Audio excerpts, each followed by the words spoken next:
તો ગઢડામાં શિક્ષક દ્વારા વિદ્યાર્થીનીની છેડતીનો સમગ્ર મામલો છે, તેમાં લંપટ શિક્ષક આનંદકુમાર જાનીની પોલીસે અટકાયત કરી છે। પોલીસે લંપટ શિક્ષકને ભાવનગરથી ઝડપી પાડ્યો।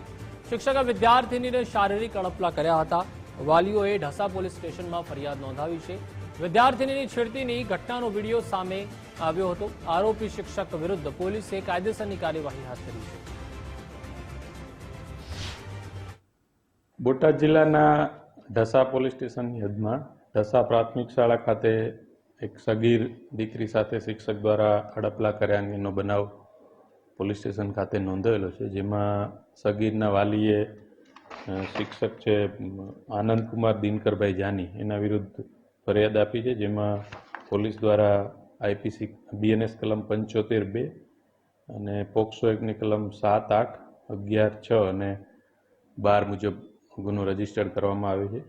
વધુમાં અમારા તથા ડીવાયએસપીના સીધા સુપરવિઝન હેઠળ આ બનાવની ગંભીરતાને સમજી અને તપાસ ચાલુ છે। ઢસા પોલીસ દ્વારા આરોપીને ડિટેન કરી લેવામાં આવ્યો છે અને પુરાવા અંગેની વિશેષ તપાસ પોલીસ દ્વારા ચાલુ છે।